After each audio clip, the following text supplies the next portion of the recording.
আসসালামু আলাইকুম। তো আজকে আমরা টমেটো ভর্তা বানানোর জন্য যে রেসিপিটা নিলাম আর কি, একটা রেসিপি টমেটো ভর্তা বানানোর জন্য। তো আমরা দিলাম তেল, হ্যাঁ, টমেটো, কাঁচামরিচ, পেঁয়াজ আর হচ্ছে যে রসুন, হ্যাঁ, যে এইটাতে আর আপনার স্বাদ অনুযায়ী লবণ দিয়ে নিলাম আর কি। আমাদের স্বাদ অনুযায়ী লবণ দিয়ে নিচ্ছি। এটা অনেকক্ষণ যাবো আস্তে স্লো আগুনে, একটু হালকা আগুনে গেলে অনেকক্ষণ যাবো দিয়ে করবো। তারপর স্টেপ দেখাচ্ছি আমি আপনাদের। তো আমরা যে রসুনগুলো দিয়েছিলাম না, ওগুলা গ্লাস দিয়ে বা যে কোনো কিছু দিয়ে আমরা ওগুলো ভাঙিয়ে নেবো আর কি। একটু ভাঙেন ভাই, একটু ভাঙিয়ে নেবো। তো ভাঙলে হয় কি, রসুনের যে টেস্টটা আর কি একটু মুখে লাগবে আর কি।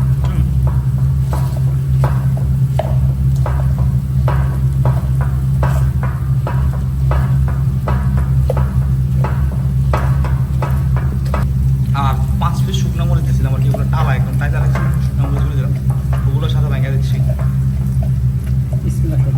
ভালো একটা স্মেল আসবে এটা থেকে, খাইতেও মজা লাগবে।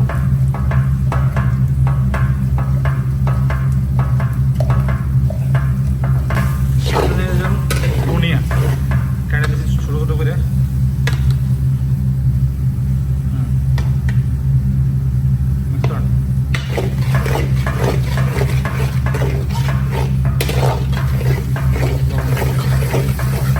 তো আমাদের টমেটোর ভর্তা একদম রেডি। এখন আপনার চাইলে এটা পরোটা দিয়ে বা ভাত দিয়ে যে কোনো কিছুতে খাইতে পারবেন, রুটি বা ভাত, সেগুলো পরোটা দিয়ে খাওয়ার জন্য একদম তৈরি টমেটো ভর্তা। একটা লাড়া দেন তো ভাই।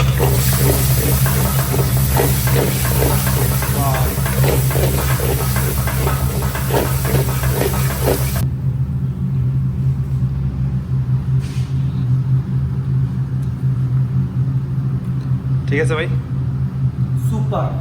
ইউবা।